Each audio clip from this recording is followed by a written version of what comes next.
जय जगन्नाथ सांग माने आपण मानकु मो चैनल को पुणी थरे स्वागत। आज जेहेतु भेज बारी थिला भाबिली गोटे भेज कंप्लीट मील रेसिपी आपण मानक सह शेयर करी। तेबे चलंतु स्टार्ट करिबा। प्रथमरु सिझेई रखिथिबा डाली रे दरकार मुताबक गरम पानी ऐड करी देथिली। तापरे कड़ाई रे तेल गरम करी जीरा कंचा लंका आ अल्प टिके हेंगु दे देथिली छुंक पई। तापरे सेथिरे सिझा टमाटो हलदी गुंड लंका गुंड आ स्वाद अनुजाई लूण पकई अल्प समय पई कषि देथिली। एथर सिझेई रखिथिबा डाली को ऐड करदेली आ फुटी गला परे धनिया पत्र देई बाहर कर देथिली। डाली तो आमर कंप्लीट हो गला। एथर मोर नेक्स्ट आइटम टी थिला कलरा आलू चड़चड़ी। से मु कलरा को काटी धोई परिष्कार करके रखी आ कड़ाई रे तेल गरम करी कलरा को पकई देथिली हल्का गोल्डन ब्राउन होबा पर्यंत।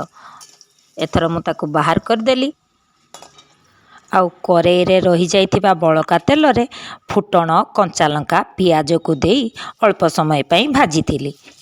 तापरे सेतिरे काटी रखिथिबा आलू गुड़ी को ऐड कर देथिली। लूण आउ हलदी दी टिके भल कि लाल लाल होबा पर्यंत भाजीथिली। एई रेसिपी रे हमर सोरिष बटा लागे सेति मु प्रथमरु सोरिष को बाटी नेइथिली। आउ आलू गुड़ी को जेतेबेले भल भाबरे भाजी हेई गला सेतिरे मु सोरिष बटा आउ मसला धुआ पानी को सेतिरे देई देइथिली। लंका गुंड पकेई भल कि सिझिबा पई छाड़ी देइथिली। एई मसला पानी सुखिबा भितरे आलू गुड़ी को भल भाबरे सिझी जीवो। आउ तापरे जाई मु कलरा गुड़ी को ऐड करि देबी। देखंतु पानी पूरा सुखी जाइथिला। एथर कलरा गुड़ी को ऐड कर देली आउ अल्प समय पई ओलट पलट करी बाहर करी आनली। हमर कलरा आलू चड़चड़ी पूरा रेडी।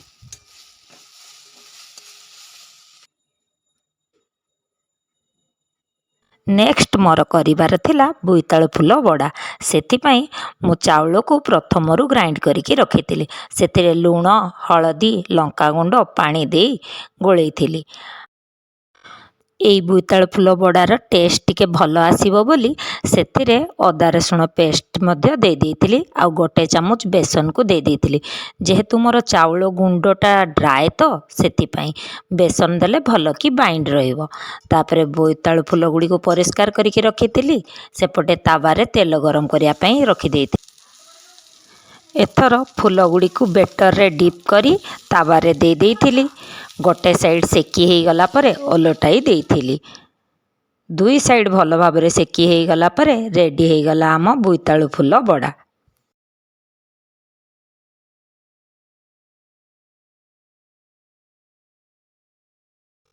नेक्स्ट थिला आमर दही बाइगण। सेथिपाई बाइगण को काटी धोई परिष्कार करी रखी देइथिली।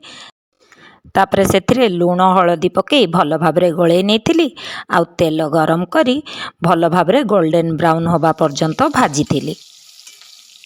एपटे बाइगण भाजी होबा समय रे सेपटरे मु दही प्रस्तुत कर नेइथिली। दही रे लूण लंका गुंड चीनी आउ पानी मिसेई भल भाबरे गोळेई देइथिली।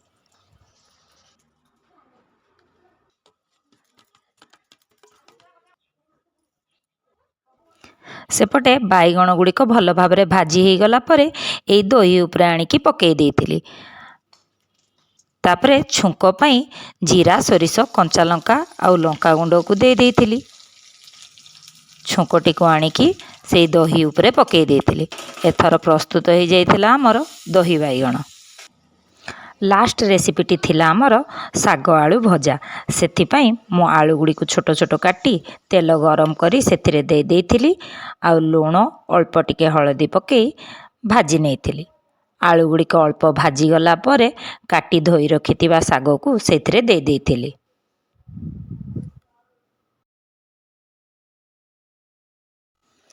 साग दे सारला परे साग पई आउ अल्प टिके लूण ऐड कर देइथिली। एथर साग को सिझिया पई छाड़ी देइथिली। आउ साग छुंकीबा पई कंचा लंका रसुण को भल भाबरे छेची नेइथिली। साग सिझी गला परे बाहर करी आनिथिली। କଡ଼େଇରେ ଅଳ୍ପ ଟିକେ ତେଲ ଦେଇଥିଲି ଆଉ ଯେଉଁଥିରେ ବାଦାମକୁ ପକାଇ ଭଲ ଭାବରେ ଭାଜି ବାହାର କରି ଆଣିଥିଲି। ଏଥର ଛୁଙ୍କିବା ପାଇଁ ରସୁଣ କଞ୍ଚା ଲଙ୍କା ଛେଚାକୁ ଦେଇଥିଲି, ଅଳ୍ପ ଲଙ୍କାଗୁଣ୍ଡ ଏଡ଼୍ କରିଦେଇଥିଲି ଆଉ ତାପରେ ଭାଜି ରଖିଥିବା ଶାଗ, ବାଦାମ ଭଜା ଆଉ ଚିନିକୁ ଦେଇ ଭଲ ଭାବରେ ମିଶାଇ ଦେଇଥିଲି। କମ୍ପ୍ଲିଟ୍ ହେଇଯାଇଥିଲା ଆମର ଶାଗ ଭଜା।